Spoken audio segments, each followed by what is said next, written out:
equals mc squared. Probably the most famous scientific equation in the entire world that nobody understands what it means.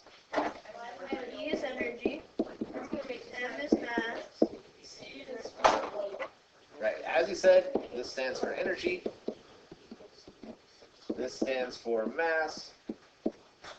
And this stands for the speed of light. I'm going to test you're not going to make a solve it. No, we won't do any mathematical equations with it. Okay. So you do times the speed of light times that, like, the speed of light, so times by 2. Right. Well, you times it by itself. You don't times it by 2. You times it by itself. Yeah. And then you times the mass of it equals the energy. Right. It's pretty easy. It's not too hard to solve once you start putting numbers in it. That's true. The thing that I want you guys to kind of learn and that I want to point out here is how this deals with the sun. Okay, and then we'll kind of move on with the rest of the stuff that we're talking about today. The point is that in this process of the hydrogen atoms coming together and making helium, they actually overall end up a little bit lighter. It's kind of a weird situation. Imagine I had two balls, and each of them had a mass, or let's talk about it in terms of weight. Each of them weighed 5 pounds. Okay? And I take those balls, and then I stick them and glue them together, and I weigh them. And now they weigh 9 pounds together. That doesn't make sense, right? Because they lost energy. Yeah, well, they lost mass somewhere. But that's exactly what happens in the sun. In the sun, when these hydrogen atoms come together to create helium, if you were to weigh one of the helium atoms and compare that to the weight of 2 hydrogen atoms, the helium actually weighs a little bit less. Where did that mass go? It gets converted into energy. And that's what this famous equation tells us. The mass can be converted into energy. All this is for is telling us how those two things scale together. So basically, Einstein's equation tells us that mass can become energy. And like you said in the video, the sun loses, I forget the number, it was like 4.3 billion kilometers. It loses a lot of mass every second as those hydrogen atoms get converted into helium atoms. So the sun actually gets lighter over time because of all the energy that it's giving out. Now that's a pretty special process. That's not something that we see. Okay? You're not going to take 2 physical objects here on Earth and stick them together and find out that they're lighter and have energy come out. Fusion is something that has to happen under very certain conditions. It just so happens that in the sun, the gravity is strong enough for that fusion to happen. Okay? So this right here is a description of nuclear fusion.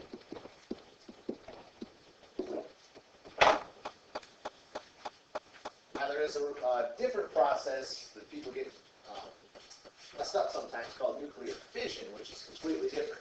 In fission, big atoms break apart. And that's what happens in like nuclear bombs and nuclear power plants. But that's not what's going on here. Here we're talking about taking small atoms and putting them together to give you bigger atoms. No, nuclear fission does not happen in the sun. The sun's all nuclear fusion. Okay? Now, if we could create nuclear fusion power plants, we would have very cheap, very clean energy. Because it takes really high temperatures to get the atoms to be able to stick together and create helium. That can happen. That can happen in the sun, but here on Earth, basically, we don't have any material that can contain that. So we can make bombs like that, but bombs aren't very useful. So right now, we have not developed a good containment of nuclear fusion. The scientists are working on it. They've made some strides in the last few years. But if that is something that comes up down the road, we'll have very cheap, very clean energy. Because here, the only thing that comes out is helium. So you have like a balloon shop right next to the fusion power plant. Yes?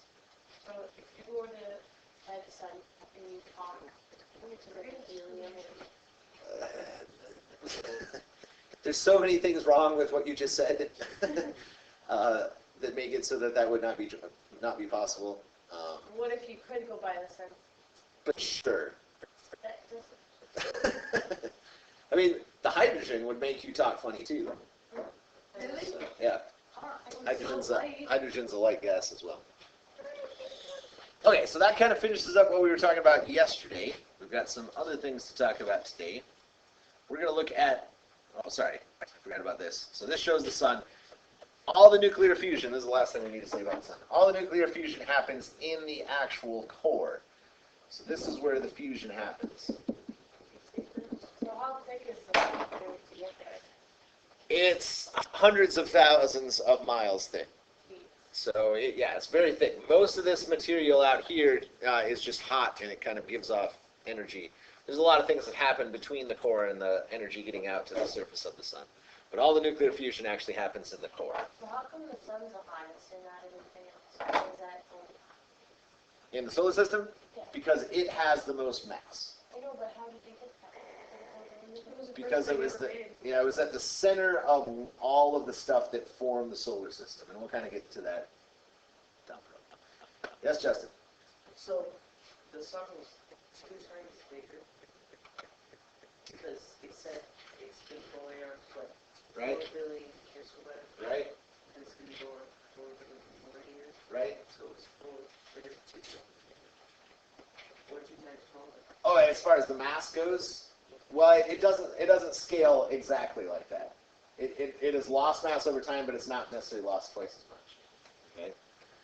Oh, this is something we should talk about, though. If you were to take a huge water gun and spray the sun with it, you'd actually make it hotter because you'd be adding mass to the sun. And the whole reason that fusion happens is because of all the gravity that's there. And if you add mass, you're going to increase the gravity. It's actually going to make the sun burn hotter, and it's going to make it burn out faster. We squirt the sun. Stars that are bigger actually burn more quickly than stars that are smaller. So it's a good thing that it's like small. Right. The very biggest stars out there only last for a few 100 million years. Our sun's going to last for billions of We years. don't need that. We're going to be dead. It's gonna grow and murder itself. Okay, that's great. I'm glad you're only concerned about yourself, Emily. So it's like, Yes, Michael. Technically, we can't spray the sun with the water because water can't be in space. Well, it would go there as ice, but it would melt on the way. But anyway, you can't be close enough that we can actually make it away. What are you saying if you could? Water would just go you said a big I'm just trying to point out, if you add mass to the sun, it makes it burn hotter. Okay? Good. But your imagination is taking over, man. Okay. We can talk about Venus. So, the sun is kind of the major part of the solar system. In fact, that's what the solar system all formed around. But there are other objects in the solar system. So the first thing we're going to talk about are the inner planets.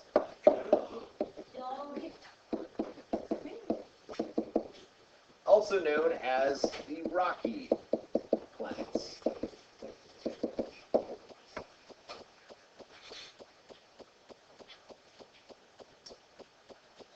Okay, the inner planets, there's 4 of them: Mercury, Mars, Earth, and Venus. I didn't say those in order. This is Mars over here. This is Mercury. This is Venus, and this is Earth. Venus is fairly close to the size of Earth. It's only just slightly smaller. But it is a horrible death hole. You would never want to go there. Well, we'll talk about that when we talk about It's it. actually part of the magnetic field. Yeah, a lot of those reasons. Okay? Is there Mars? Yes. If Mars is the size of whatever that planet is, we're gonna be able to have a lot louder. Mars was the size of Venus? Yeah. Yes. We'd be able to make the atmosphere there. Yeah, more likely. Okay, when we look at the inner planets, compared to the other things in the solar system, what we tend to see is that they are medium size. much smaller than the outer planets, but bigger than dwarf planets and asteroids and the other things that we'll talk about. They are the ones that are closest. Jupiter the biggest. Okay, they are the closest to the sun.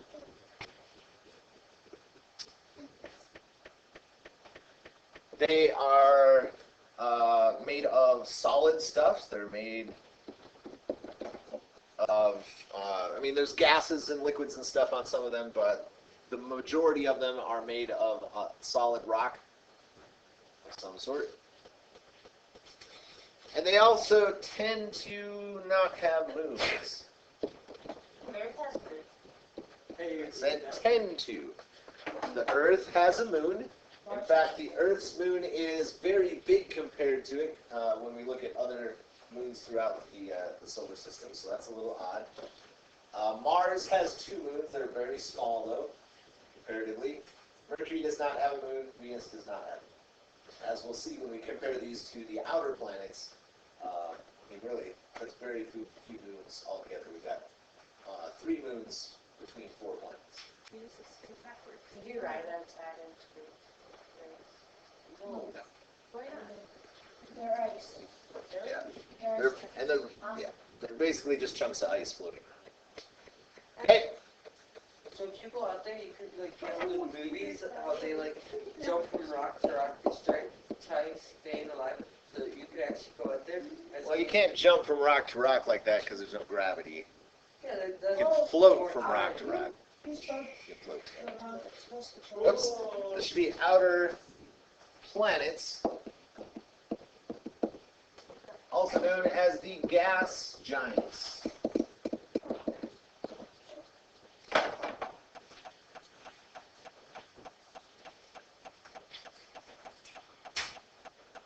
There's 4 of these as well, Jupiter being the biggest, then Saturn, then, depending on how you would like to say it, Uranus, Uranus, and then Neptune. And then Earth.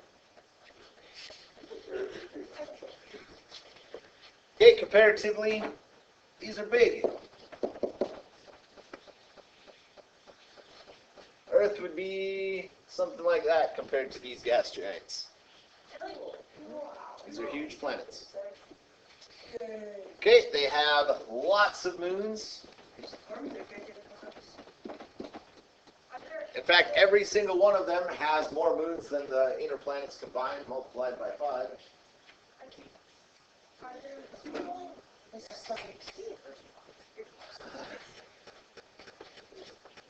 And they're just big balls of gas.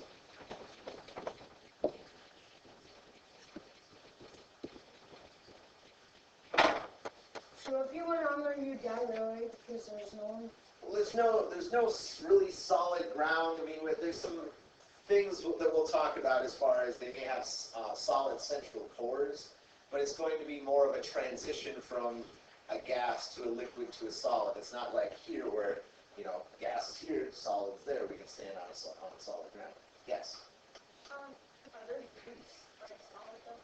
Yes. Now and we'll talk about those in depth when we look at these because they're There's moons. one made out of ice. Okay, awesome. There's lots of them made out of When ice. I am talking and you just shout stuff out, that annoys me. So let's not do that anymore, please. As I was saying, we will talk about their moons in depth because whereas these planets, I mean, there's absolutely no reason to think there's life on any of these because of, you know, the way they're made up. Aliens. There may be life on some of the moons that are surrounding them for various reasons. We'll talk about this. So the moons are definitely places that we're interested in going, exploring, that kind of stuff. These are kind of cool to study, but I mean, there's not much to be actually going to. Yes. So if there was gravity and you stepped on like Jupiter, would you like go through the ground? I don't know. You die right away. That depends on a lot of things, but Jupiter's gravity is much, much stronger. If there was a place to stand, you would weigh much, much more because of its extra mass. You know how much you weigh? Okay. Compared? Like 100 pounds. But the problem is that the gravity gets stronger the closer you get to the middle of it, so we would have to, like, say, where exactly are you standing? Say if you have the Yep. Why isn't your notice on Oh, They're still growing. oops. The other thing, What was that? these are I saw one of my friends. farther from the sun. Okay? And one major misconception that next week we'll hopefully kind of dispel is that when we see these planets, we put Jupiter and Saturn right next to each other because that's the order that they come in, but they're very far apart from each other. In fact, if you travel from the sun to Jupiter, you have to go that exact same distance to get to Saturn, even though it's the very next planet. And we'll do a couple things that will hopefully put that distance in between planets into perspective. These planets are very far away from each other. Okay, next we have the dwarf planets. Okay, Pluto, the most famous because, of course, it spent quite a bit of time considered a regular planet, and then they changed their classification. But we know of other dwarf planets: Eris, Ceres, Haumea, Makemake. There's another one that isn't on this list that has kind of been found, Sedna, that we haven't typically classified as a dwarf planet just yet. We'll kind of talk about that coming up. They're all named. So up until Pluto, they were all named after Roman gods because that's kind of how the first ones that people found way back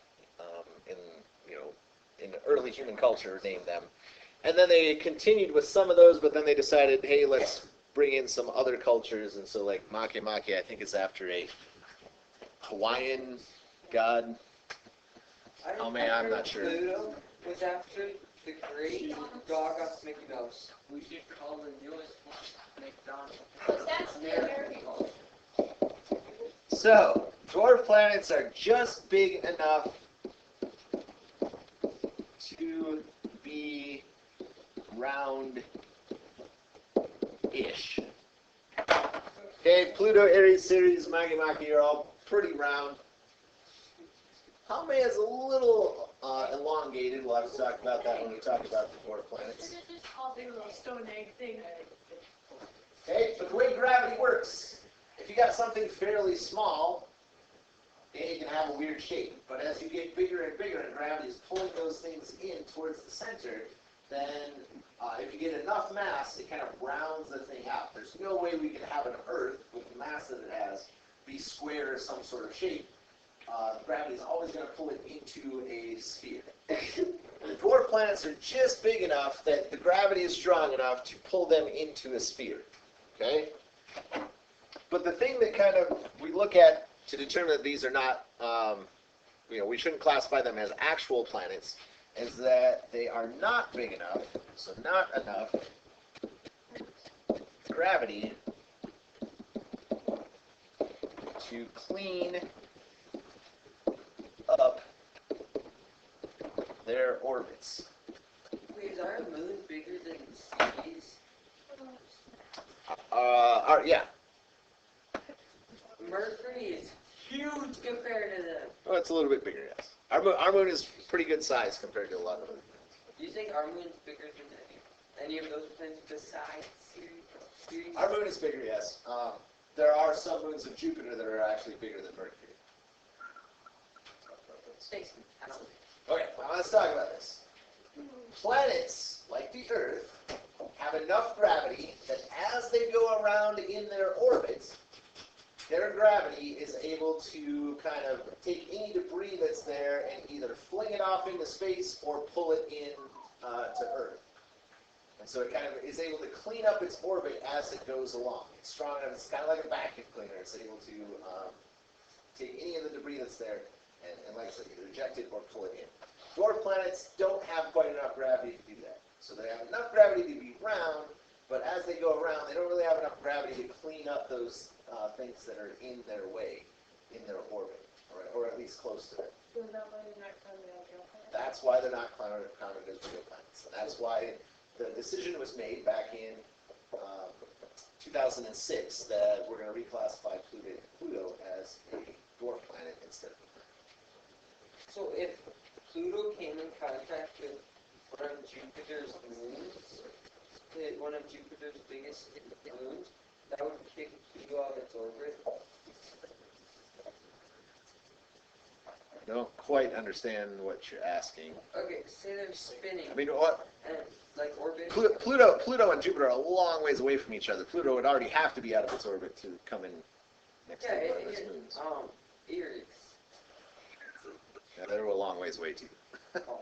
But if something, I guess what I should say is, if something big enough came close enough to Pluto, it could eject it from its orbit. Okay. Could a planet ever hit Earth and like come into Earth? That'd be fun. That's how the moon was fun. Septics. Asteroids. Asteroids are basically just big chunks of rock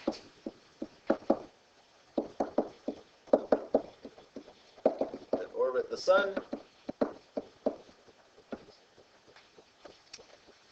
Okay, but they tend to not have enough gravity to pull them into round shapes. Now, Vesta does have sort of a roundish shape, but that has to do with some other factors, not the fact that its gravity has pulled it into that shape.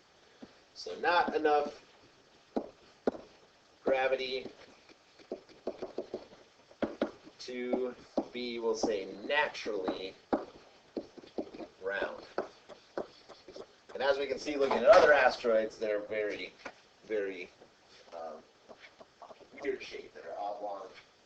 They don't really have a roundish shape overall. Vesta is the biggest asteroid. Pretty good size. If it hit the Earth, it would be a life ender. But compared to moons and things, it's still pretty small.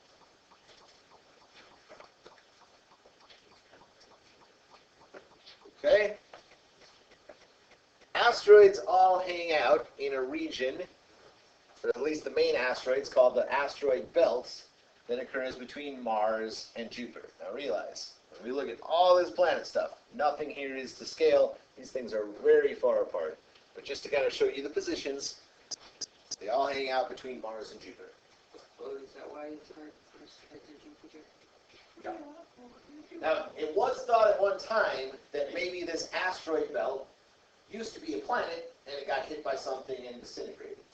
But we've learned now, and through our mathematics have shown that no, that's not really probably what happened. It's more likely that this is just a bunch of stuff that wasn't able to come together and form anything at the beginning of the solar system because of Jupiter's gravity. Because Jupiter is so big, its gravitational pull basically made it so that nothing in this region could condense like it did to form Earth or Mars or any of the other planets. And so it just kind of hung out because Jupiter kept it in that orbit. Okay? Yes? Okay, so, can I ask, like, in a rogue planet, like, both the asteroid belt and still keep going with all the asteroid belts, still with it, or is it something? So here's the thing. Most people think of, when we look at the asteroid belt for movies and things like that, we think of something like this, where there's all these big chunks of rock and you'd have to fly in between them and stuff. It is the Millennium Falcon. Okay? Here's the thing. The average distance between any two asteroids is 600,000 miles. So every asteroid on average, I mean, they get close to each other, and sometimes they do actually fly into each other, but on average, every asteroid is about 600,000 miles away from another asteroid.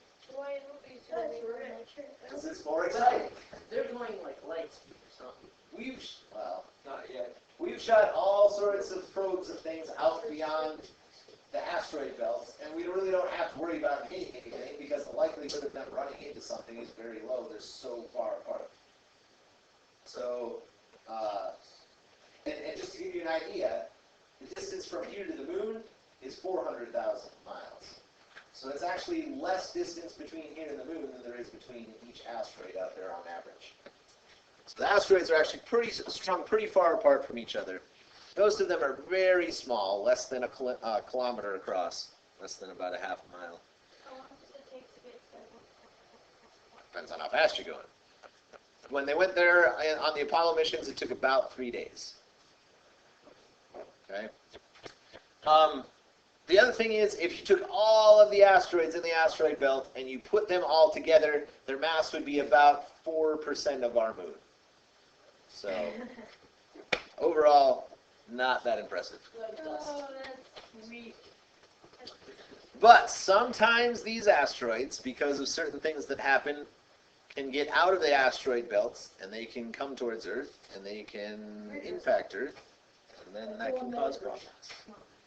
We'll talk about that going on. Yeah, sure. The other thing we're going to talk about are comets.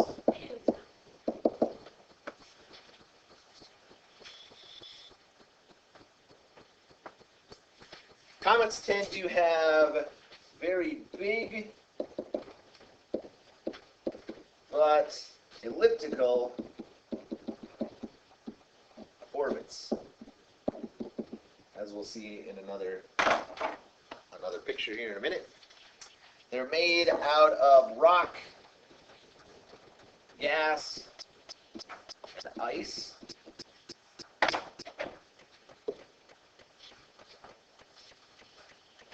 Okay, and when they get close to the sun can cause them to form a tail. What if they close the sun with the ice on and melt? Yes, well, technically sublimates, it turns into a gas. It doesn't actually go through the liquid phase. But yeah, as it gets closer to the sun, the particles and stuff that are streaming off the sun hit it, they heat it up, they turn the ice into a gas, and what you're seeing is kind of the trail of that gas left behind as the comet keeps going around. The cool thing about comets is they tend to be very periodical, and the most famous one is actually pronounced Halley's Comet. Yeah, Halley's Comet, that's one of those things where Americans state something and just mispronounce it. So, Halley's Comet is very regular. In fact, Edmund Halley became famous because he predicted the comet's return based on some mathematics that he did, and after he died, it actually showed up exactly when he said it was going to, and it's been showing up at the same period every 75 or 76 years, something like that. But Halley's Comet is actually not the one that we kind of have seen the best. It's this one. This one's called 76P. And we sent a mission to it. When we did probes, who had Rosetta? Maybe? I don't remember. Okay. So, Rosetta was a probe that we sent to study this comet. It took these pictures. So you can see it's kind of a weird shape. A shoe. Maybe? Somebody photoshopped it to show the size of it. So this would be it compared to, I believe this is Chicago. Okay, so that's really big. And as it goes around the sun, it goes in an orbit that takes it very close to the sun and it will start outgassing. And that's what forms the tail. So, how big is its tail? The tail will be hundreds of thousands of miles long. Okay? So are we able to see it? Not right now. I think we will be able to later. I don't know. I'll have to check on that. I'll get back to you. I don't want to say for sure. Okay, here is an orbit that shows Halley's Comet. It goes way in close to the sun, and this is what it means by elliptical, and then swings way out past Pluto. And so that's why we kind of only see it every 76 years. When it's moving in here, it moves very quickly, and over the period of a couple of months, we'll go around in between where Earth is rotating. And then it takes another, 76 years to come all the way around here because it slows down very much way out here and speeds up and slows down. Speeds up and slows down. Is that because of the gravity? That's true. Right. As it gets closer, the gravitational pull is stronger and it speeds it up. And then when it's leaving, on the way back, the sun is pulling on it to slow it down. And when it gets out here, it can speed up all the way in and then slow down all the way Why out. does it go out? This is just the way most comets have their orbits set up. And we'll talk about some reasons for that when we study comets more specifically. Okay? So the tail forms because that chunk of rock, as it gets close to the sun, the solar radiation will heat it up, and it will start kind of pushing, and the tail forms because the stuff that comes off the comet gets kind of pushed out behind by what we call the solar wind. Now, it's not actual wind. It's just particles that are streaming off the sun. But just like if you had like a big bunch of fans and you had kind of a flag, if you walked around a bunch of fans, you would see the flag's tail kind of move so that it's always going away from the fans because they're blowing. And that's what happens with the comet. As the comet comes in, the tail of the comet will always be pointed away from the sun. So as this thing swings in here, the tail actually kind of gets pulled around because of all the solar radiation that is pushing the dust and gas and stuff away from it. And then as it goes farther away from the sun, the tail will start to disappear because it's not, the solar radiation isn't heating it up enough. All right, you had a question? It looks like a dog's tail. Tail points away from sun. I guess. The tail always points away from the sun. Well, that's technically true unless they're upside down. Usually dogs' tails go like curved down, so they're pointing down. So they're technically not pointing to the sun, unless the sun's on the opposite side of Earth. Okay, Michael. All right, that's what we have for today. So we will take each of those different things and we will study them more over the next couple of weeks and look at them more specifically.